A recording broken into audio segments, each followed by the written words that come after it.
How to Talk So an Alcoholic Will Listen, a practical guide to improve communication. It's in the interest of anyone who deals with an alcoholic or addict on a regular basis to learn to communicate with them in such a way that he or she is likely to understand and respond appropriately. That can be quite a challenge. If you think of addiction as a brain disorder that affects the way people think, feel, and behave, it's easier to see why.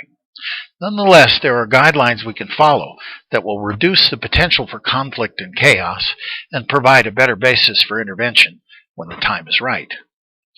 What follows here is an overview of the challenges and some practical suggestions for making things turn out better. There is no perfect solution, but our actions can make a real difference. Remember that the effects of addiction linger for quite a while after drinking and drug use finally stop, so these suggestions can help you there too.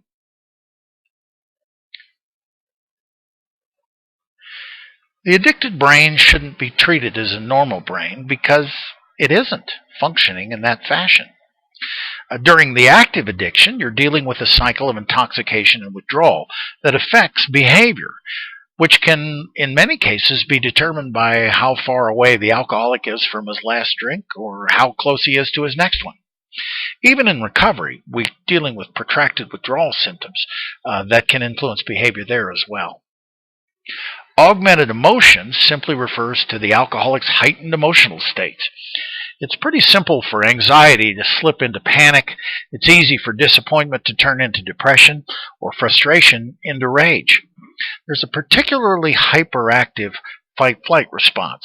It's easy for an alcoholic or addict to feel threatened and to overreact to what looks to you like ordinary stress. Sleep disruption is very common in addiction and is thought to be cumulative. In other words, if you lose an hour a night of good sleep, it's the equivalent of losing a night a week. Imagine that over months or years, and you can see how it could affect behavior. Memory deficits are usually short-term, what's called post-distractional. In other words, when there's an intervening period where the alcoholic or addict was thinking about something else, he or she is likely to have forgotten all or part of a previous conversation. Mood swings are so dramatic in some alcoholics that they're mislabeled as having bipolar disorder. The swings can be quite rapid, and it makes it difficult to predict behavior, even during a single day. And of course, obsessive thinking. Alcoholics and addicts are known for not being able to let go or relax, particularly of a resentment. When I say resentment, I mean a situation where the alcoholic feels he or she was victimized or taken advantage of or discriminated against, can just fester in the brain for extended periods. Alcoholics and addicts can be sensitive and easily offended, and importantly, they tend to project their feelings onto others and misread their intentions. Some suggestions for better communication with an alcoholic or addict. 1, learn to speak with some authority. This is largely a matter of planning out what you're going to say before you say it. The more important the topic of discussion, the more essential it is to plan out what you're going to say. Start by asking yourself, what do I hope to gain from this interaction? If it's just, I'll feel better getting it off my chest, you may want to reconsider. Addicts tend to escalate in conflict, and you might find yourself with more problems than you started with. Make sure you mean what you say.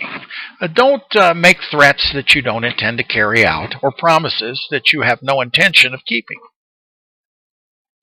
The second suggestion, be willing to make the first positive move.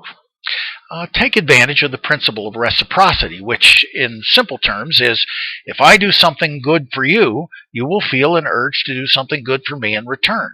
It's possibly the strongest principle of human interaction. Make a habit of doing something positive for the other person. Now, that doesn't mean to rescue them. It does mean look for opportunities to engender some goodwill and trust in the relationship.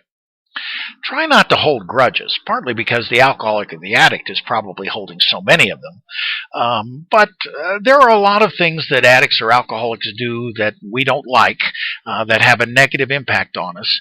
And it's tempting to create a sort of backlog of resentments that color your interactions. Try to avoid that. Most of what the alcoholic or addict does during the active addiction is dictated by the addiction rather than some deep-rooted hatred of you. So try to remember that and act accordingly. The third suggestion is to avoid arguments. This is a founding principle of motivational enhancement, and I think it's a good one. If things do get hot in a discussion, break it off temporarily. Timeouts can save a relationship.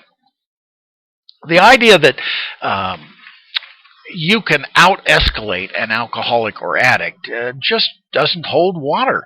They can escalate to a level that'll make things uncomfortable for everybody. You want to reduce the overall tension in a relationship by giving everybody a chance to cool down. The fourth suggestion, demonstrate empathy. Empathy is the capacity to understand another's viewpoint, even if it's quite different from your own. Reflective listening simply involves repeating back somebody's message to make sure it's clear to both of you. Doesn't mean you have to agree or to discount your own point of view. It just means you listened and took the time to understand. Now, the fifth suggestion is to make options clearer with contrast. To emphasize something, contrast it with something else. Counselors do this when they say, well, maybe you should consider a halfway house. On the other hand, there's a homeless shelter. It makes the first option look a lot better. With addicts and alcoholics, you want to limit the options in order to facilitate a decision. In other words, instead of saying, you really need to tell me what you'd like to do in this situation, give them option A and option B. Excuse me, and that'll make it easier for them to decide.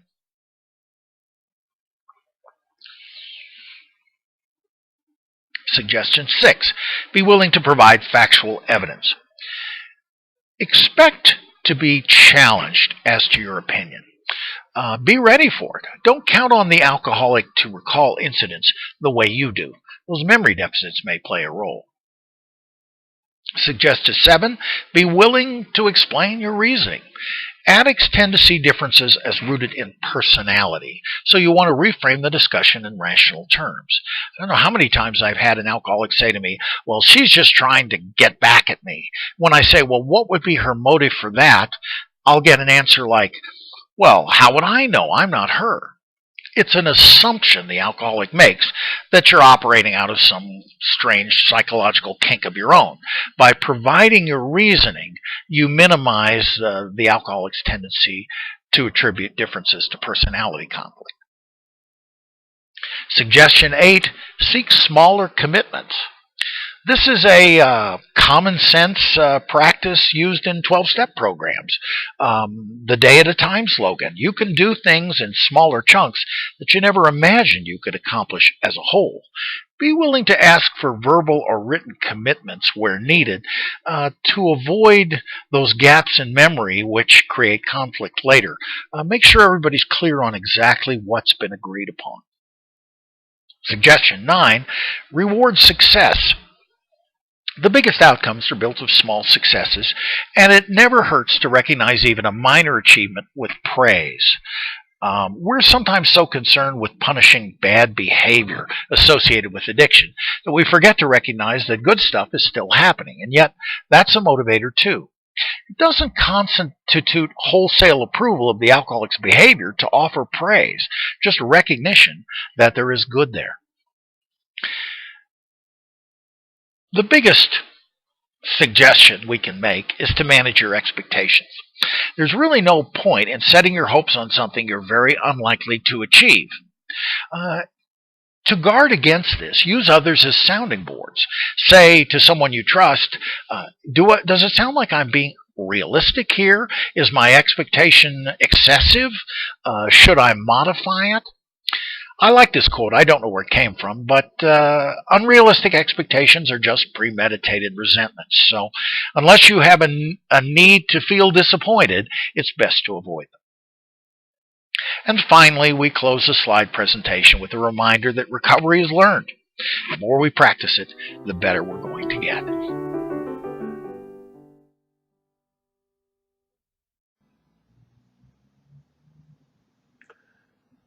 Alcoholism is a compounded phenomenon. Over many years of alcohol abuse and alcohol dependence, the brain itself changes. There are neurological changes, some of them irreversible and deep, for example, to memory structures like the hippocampus. And there are biochemical changes, many of them reversible, once consumption stops. But at any rate, during the alcoholic's phase of active consumption, the brain is different. But there's also a pronounced psychological dimension, and it is not clear who drives what. It would seem that first there was a psychological need, and the changes in the brain followed. My name is Sam Vaknin, and I'm the author of Malignant Self-Love, Narcissism Revisited. Alcoholism serves several psychological purposes effectively. This is why alcoholism is so intractable, difficult to get rid of, difficult to treat. The recidivism, the relapse rate of alcoholics who have gone through a rehab phase in a residential treatment program and then followed up with group sessions and individual psychotherapy. Even among this group, people who are committed to sobriety, the relapse rate is anywhere between 40 to 60%. That's even higher than among psychopathic criminals. And all this happens within the first year after rehab. So, the first psychological function of alcohol is palliative. It helps the alcoholic to cope with dissonance, frustration, narcissistic injury, anxiety, anger, stress, sadness, panic, helplessness, hopelessness, and other negative emotions or mood disorders. The alcoholic is overwhelmed by these emotions or overwhelmed by narcissistic injuries in case he is a narcissist or a psychopath. In order to palliate, in order to reduce and ameliorate this ego dissonant, this extremely painful inner turmoils, the alcoholic resorts to alcohol. The second function of alcohol is restorative. It helps the alcoholic to restore his or her sense of self-confidence and self-esteem. Also, sometimes, as a man or a woman, especially when it is coupled with a body image problem or issue. This is why, very often, alcohol leads to promiscuous sex. It is an attempt to self-medicate, both with alcohol and with a member of the opposite sex, to buttress and uphold one's wavering sense of self-worth. And then there's the disinhibitory function. By lowering inhibitions, alcohol legitimizes narcissistic traits and behaviors like lack of empathy, extreme egotism and selfishness, a sense of entitlement, or even aggressive impulses, in the case of antisocial alcoholics. It allows the alcoholic to express his or her repressed promiscuity and aggression, traits that he or she find ego-dystonic, traits that she, when sober, dislikes in herself. Alcohol renders the alcoholic much more sociable, much more grandiose, and much more sociopathic. Many alcoholics become volubly defiant.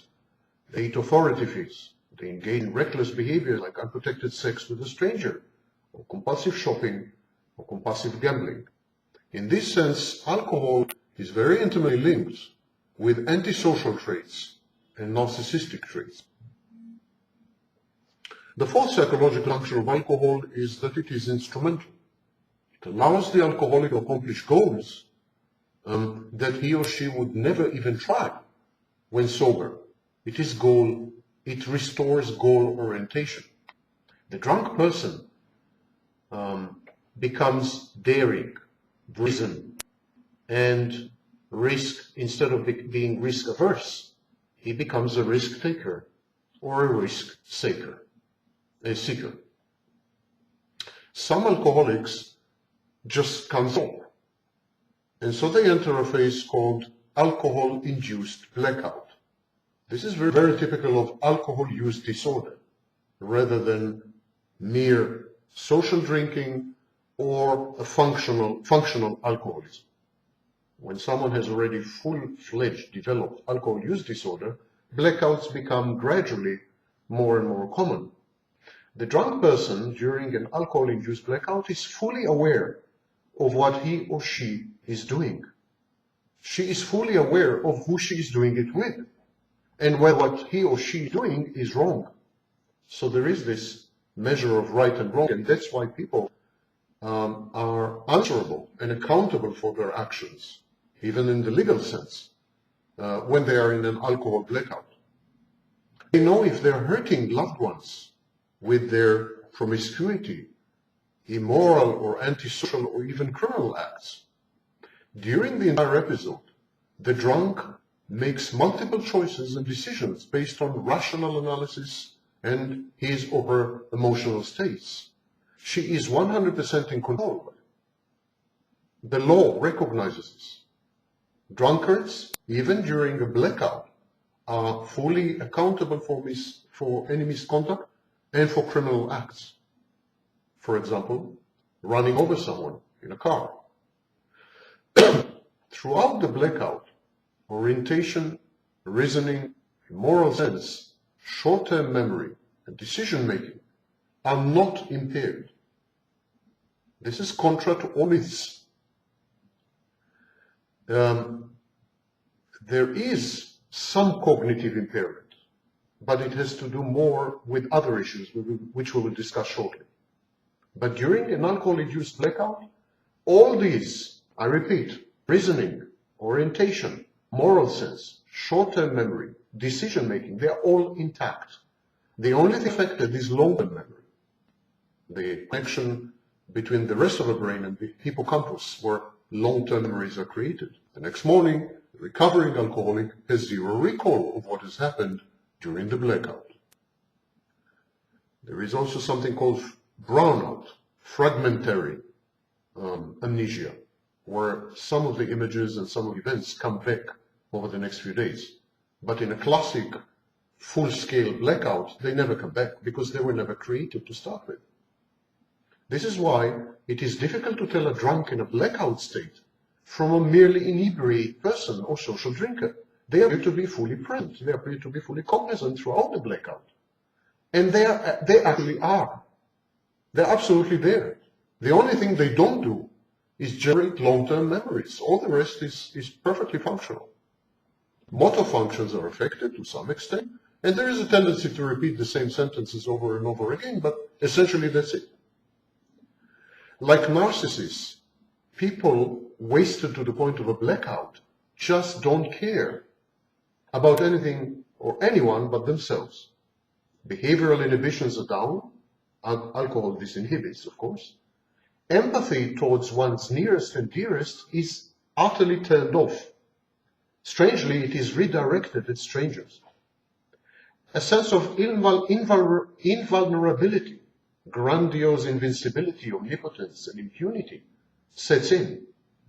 The drunkard experiences attraction or even infatuation with members of the opposite sex. This is because of inability to judge facial symmetry properly when drunk. So, members of the opposite sex look much more attractive than they would when the person is sober. And the high and the buzz of the drink compensate for any frustration, depression, stress, or anxiety with a heightened sense of well-being and with aggression. Ironically, alcohol being a depressant, all these effects are viciously reversed on sobering up the morning after. The severe depression sets in. People, and especially women, get that drunk in order to feel better about themselves and about their lives, legitimize their promiscuity and cheating. They say, the drink did it to me, and I cannot remember a thing. And also in order to trash themselves in a bout of self-punishment, self-destruction. These are of course common among men as well, but they've been identified much more prevalent among women who drink to excess, women who drink in order to lose themselves, women who drink up to the point of blackout. One of the main motives is self-destructiveness, trashing yourself with the wrong partner, with unprotected sex, other reckless behaviors, aggression with consequences that sometimes are life-altering.